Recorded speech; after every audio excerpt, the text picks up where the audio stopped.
AJPI, association d'assurés engagés et responsables, présente Sud Radio, le grand matin week-end, la force de l'engagement. Muriel Réus. Bonjour Muriel. Bonjour Laurence. Alors ce matin, vous allez nous parler d'engagement pour les droits des enfants invisibles, avec votre invitée Violaine Roger, qui est fondatrice et présidente de la Maison des plus petits. Mais juste avant, comme d'habitude, votre édito sur la question. Les droits des enfants sont inscrits dans la Convention internationale des droits de l'enfant. En France, le défenseur des droits est l'organisation désignée pour veiller au respect de ces droits. Dans son rapport de 2015 sur les plus de 300 000 enfants qui font l'objet d'une mesure de l'aide sociale à l'enfance, 70 000 seraient porteurs de handicap. Le droit de ces enfants, pris en charge par décision judiciaire par l'aide sociale à l'ASE, plus communément appelée ASE, est un sujet peu connu, peu traité, peu étudié, alors qu'il concerne des enfants particulièrement vulnérables. La fragilité extrême de ces enfants handicapés, polyhandicapés, les expose particulièrement à des dénis de leurs droits, à la santé, à la scolarité, à l'adoption et à la protection contre la violence sous toutes ses formes. Ces enfants, en situation de handicap très hétérogène, physique, mental, cognitif, psychique, sont placés sous l'autorité de l'État parce qu'ils sont pupilles de la nation, abandonnés, placés sous protection de justice, car retirés à des familles déficientes, maltraitantes ou fragilisées. Ces enfants doublement vulnérables devraient bénéficier d'une double attention et d'une double protection. Or, le manque de structures d'accueil, les délais d'attente pour une place, le vieillissement des assistants familiaux, la déficience du renouvellement des familles d'accueil, la gestion du répit des aidants place une grande partie de ces enfants dans des situations délétères. Seuls 3% des établissements sociaux relevant de la protection de l'enfance sont spécialisés dans l'accueil des jeunes en situation de handicap. La moitié des structures excluent d'emblée leur prise en charge, comme une partie des familles d'accueil, qui privilégient des enfants en bonne santé et plus grands. La surcharge de travail et le manque d'expertise pour répondre aux besoins spécifiques de ces enfants handicapés, l'instabilité de placement, les confrontent à des défis supplémentaires et rajoutent au handicap des effets psychologiques et émotionnels négatifs et une forte détresse émotionnelle.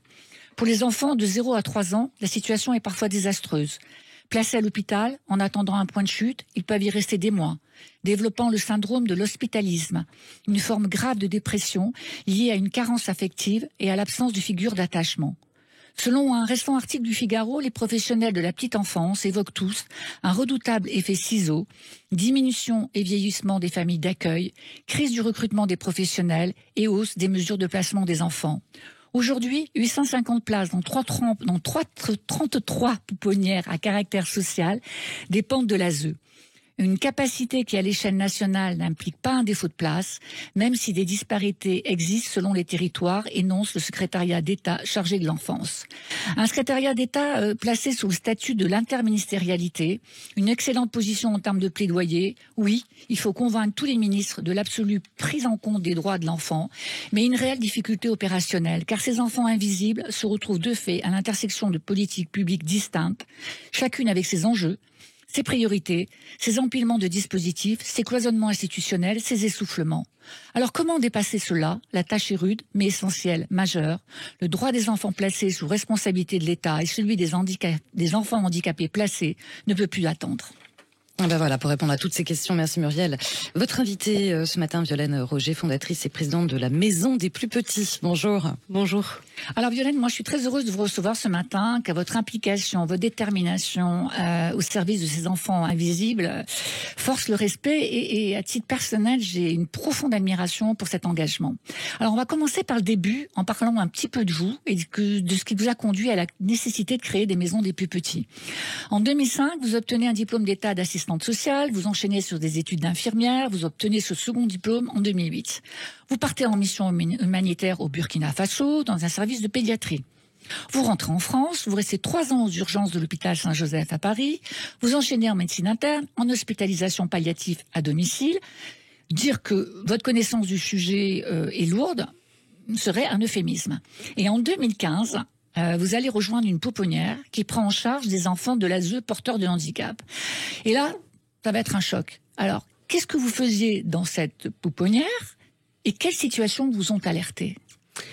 En fait, je ne suis pas péricultrice et je n'imaginais pas un jour pouvoir m'occuper d'enfants.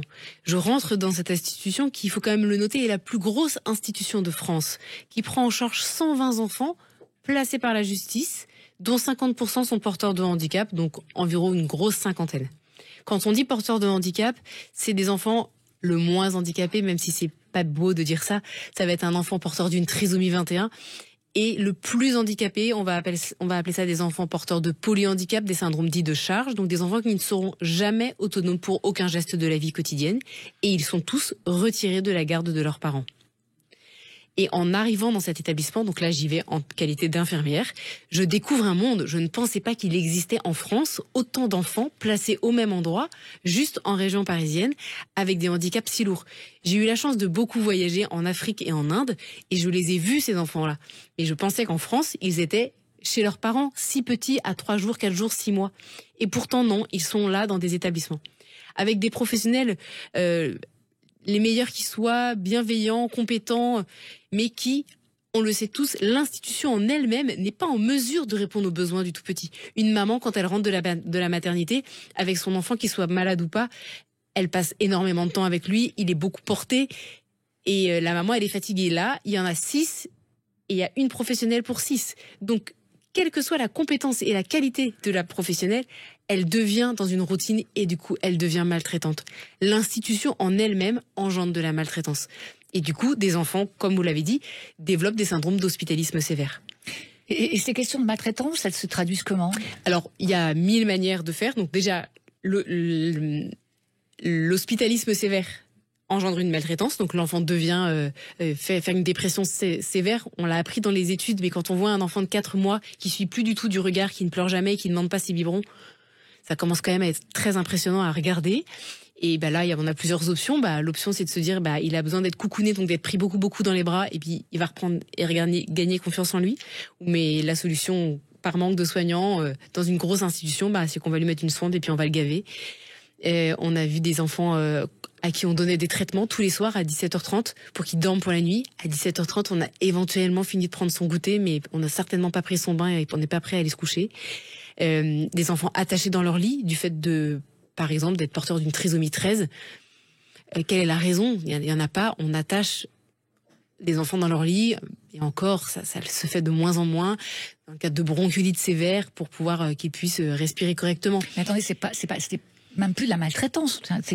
On peut appeler ça une forme de torture pour ces enfants. Oui.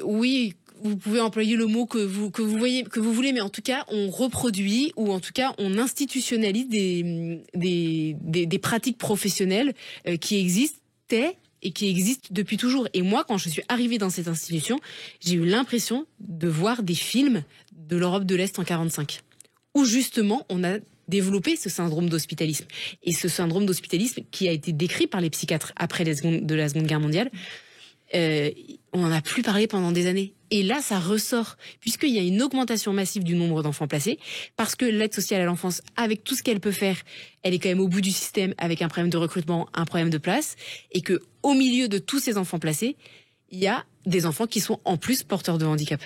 Vous me disiez que vous aviez évidemment des relations dans certains hôpitaux et que la durée, parfois, pour certains enfants, dépassait plusieurs mois et parfois des années.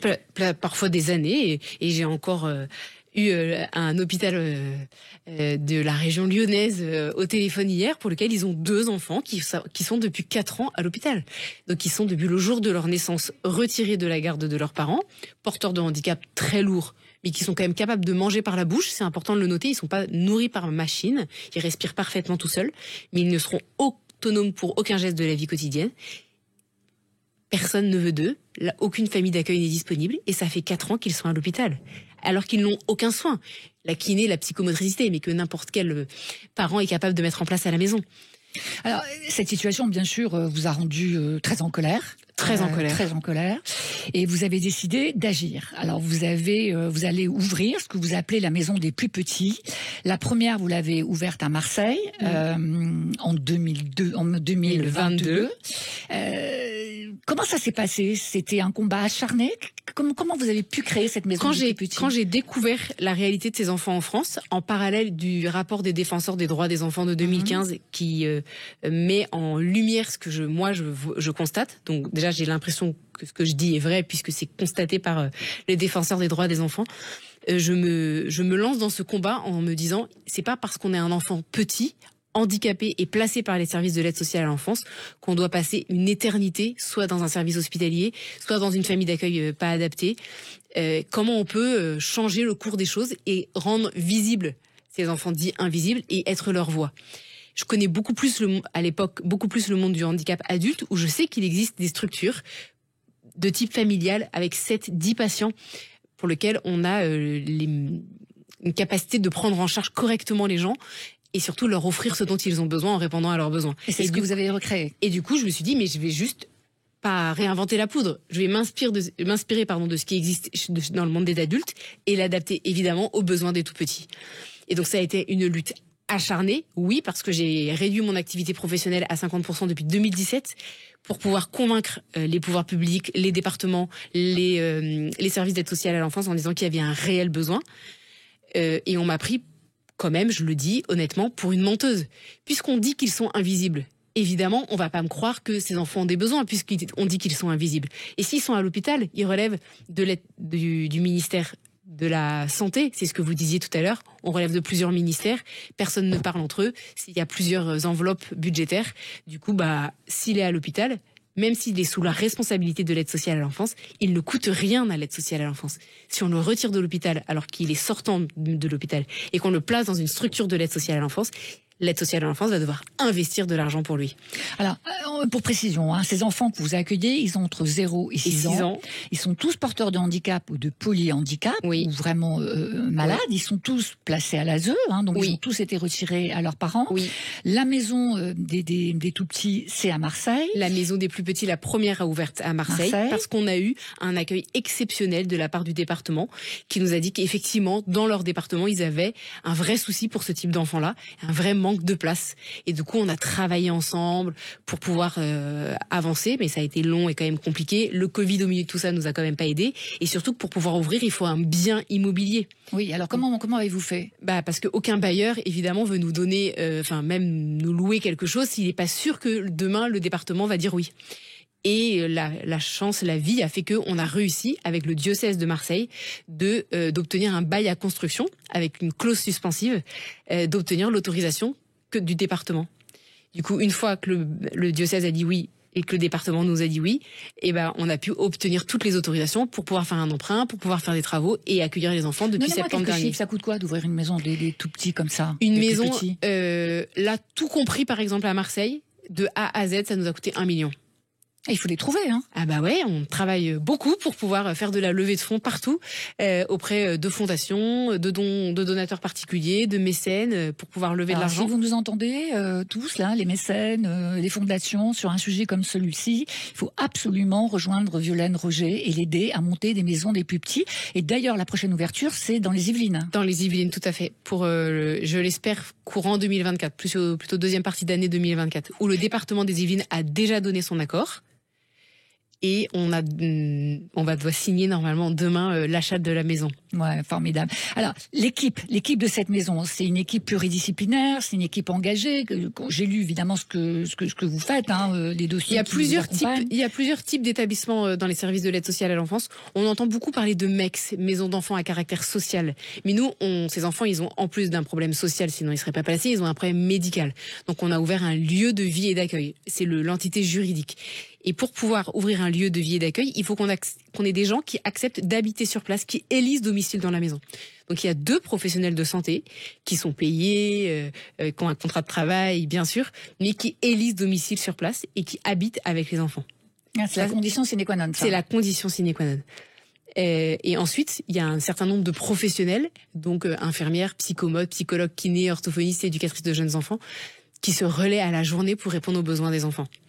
L'intégralité des frais de fonctionnement de la maison sont pris en charge par le prix de journée des enfants, puisque ces enfants relèvent de l'aide sociale à l'enfance. L'aide sociale à l'enfance se doit de prendre en charge leur vêture, les soins, le logement. Et donc, c'est ça la force du lieu de vie. C'est que l'association se doit d'investir, mais une fois qu'on a investi et que la maison est prête, et que tout est OK, les enfants arrivent et là, l'État octroie un prix de journée qui permet de payer l'intégralité des frais de fonctionnement.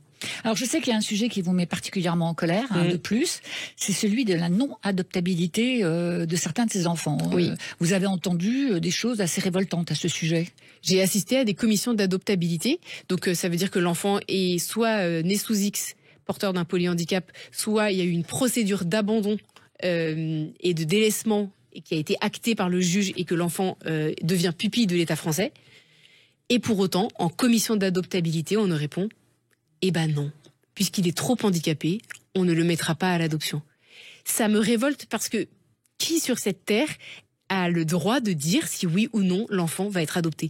Et il y a des familles exceptionnelles, et on en connaît en France, et sur les réseaux sociaux, on entend beaucoup parler de tombée du nid. Cette famille qui a adopté 3 enfants, dont une petite fille polyhandicapée, ça existe des familles qui ont ce désir-là.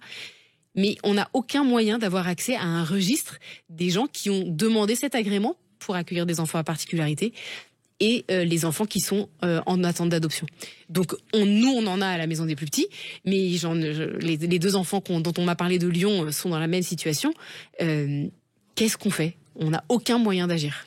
Alors, bon, je rappelle que c'est une association, qu'elle est placée sous le statut de la loi de 1901. Elle est reconnue d'intérêt général. Ça signifie que les dons sont déductibles à hauteur de 66%.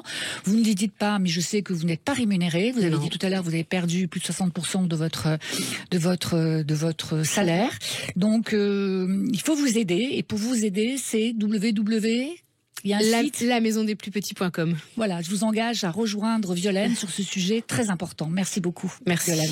Merci beaucoup. On va tous s'engager à vos côtés. Belle énergie en tout cas. Merci beaucoup à toutes les deux. Et puis bien sûr Muriel, on se retrouve dimanche prochain pour la force de l'engagement. Merci Laurence. Merci. Sud Radio, le grand matin week-end, la force de l'engagement. Muriel Réus. Avec AGP, association d'assurés engagés et responsables.